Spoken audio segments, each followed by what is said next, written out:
Hello viewers. शुरू करते हैं आज एक और रियल दिल दहला देने वाली स्टोरी के साथ। वो एक काली स्याह रात थी।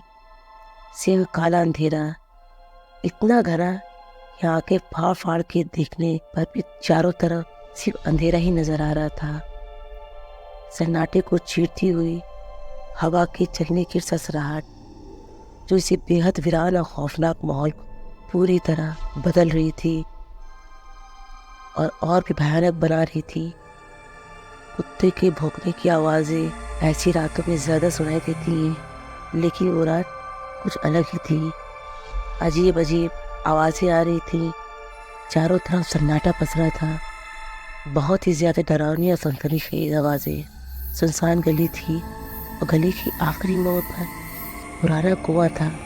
गांव के बुजुर्ग और सब कहा करते थे वहाँ किसी का साया दिखाई देता है और दर्दनाक रोने की आवाज़ें भी सुनाई देती हैं। गांव के कुछ लोगों ने आधी रात में वहाँ अक्सर साया को देखा था। कुछ लोगों का ये भी कहना था उसका चेहरा जला हुआ है, जैसे उसके चेहरे पे आग की लपटें हों। बहुत ही डरावनी दिखती थी। और तभी आती थी जिस रात आसमान बिल्कुल काला होता था। उसी काली अंधेरी रात में गांव का कोई शख्स उस कुएं के पास नहीं जाता था, लेकिन उसी गांव का एक लड़का रवि इन सब बातों पे बिल्कुल भी विश्वास नहीं करता था। वो शहर पढ़ने के लिए गया था और पढ़ाई पूरी करने के बाद वो वापस आ रहा था। शहर से लौटते वक्त उसकी बस काफ़ी लेट हो गई थी। बस स्टॉप गांव के बाहर था और रात को लगभग 12 बज चुके थे।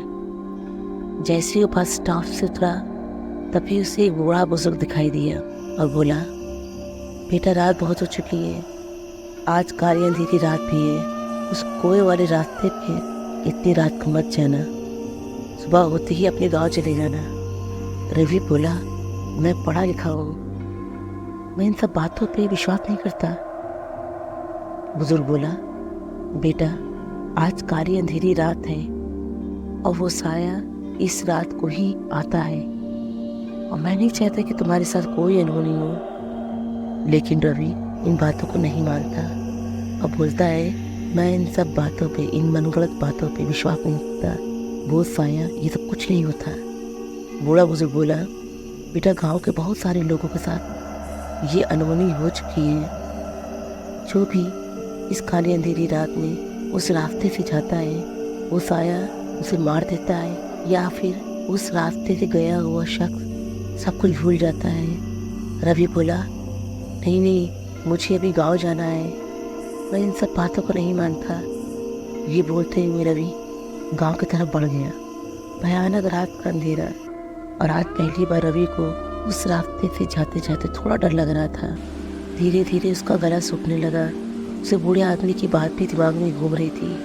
कहीं शायद उस बूढ़े आदमी की बात सच तो नहीं, और अगर सच हो गई तो क्या होगा।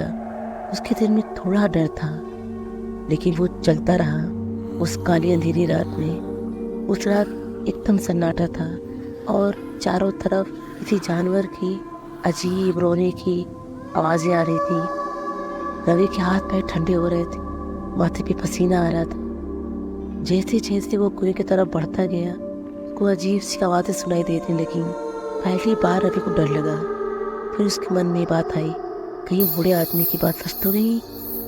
हिम्मत करके वो आगे बढ़ता गया, लेकिन उसके दिल में अब डर बैठ गया था।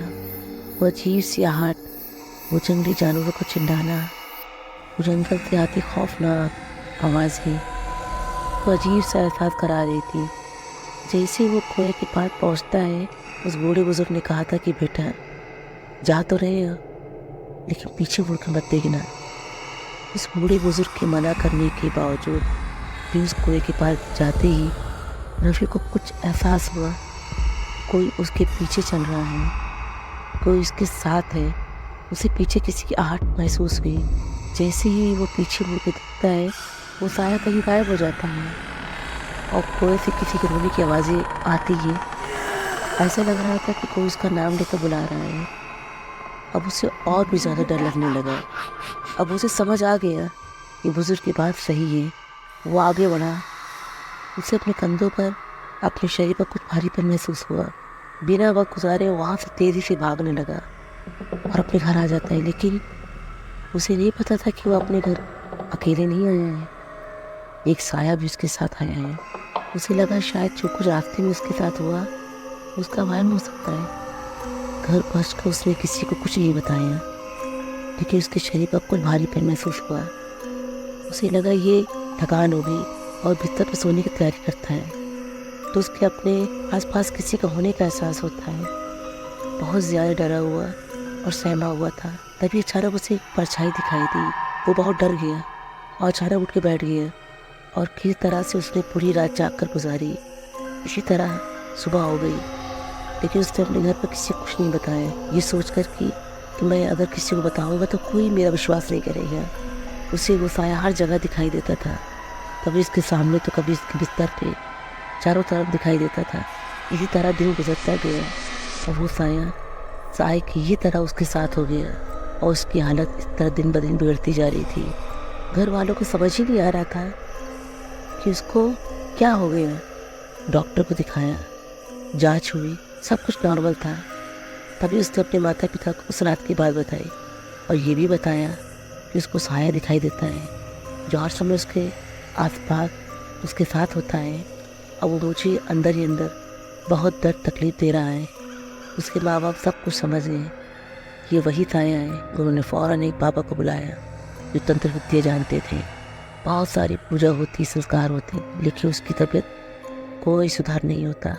तभी एक बाबा कहते हैं कि इस पे बहुत ही खतरनाक पाया है, जो 40 साल तक इसका साथ नहीं छोड़ेगा और वो इसके साथ में लेके जाएगा। उसके माँ बाप ने बहुत कोशिश की, लेकिन हर जगह पे उन्हें निराशा मिली। उसके माँ बाप बहुत रोते थे और इस तरह वो साया की चपेट पे पूरी तरह आ जाती और एक सुबह उसकी मौत हो जाती है। ये कहानी आपको कैसी लगी? इस कहानी से हमें ये सीख मिलती है कि हमें अपने बड़े बुजुर्ग का कहना मानना चाहिए, क्योंकि कहीं ना कहीं कुछ ना कुछ सच्चाई तो होती है। अगर रवि ने उस बुजुर्ग की बात और गांव वालों की बात मान ली होती तो शायद आज वो जिंदा होता। अगर आपको हमारी वीडियो पसंद आए तो हमारी वीडियो को लाइक ज़रूर करें, इससे हमें मोटिवेशन मिलता है। क्योंकि एक वीडियो तैयार करने में गाइस बहुत मेहनत लगती है। आपके लिए तो वो 5-6 मिनट होता है, लेकिन हमारे लिए घंटों का काम होता है। आप जब लाइक करते हैं तो उससे मोटिवेशन मिलता है और खुशी होती है। और अगर आपने अभी तक हमारे चैनल को सब्सक्राइब नहीं किया है तो प्लीज़ सब्सक्राइब करें और बेल आइकन को भी प्रेस कर दें व्यूवर्स, ताकि हमारी आने वाली हर शानदार और हॉरर स्टोरी को पसंद करने वाले लोगों के लिए हम एक नई स्टोरी हमेशा ला सकें।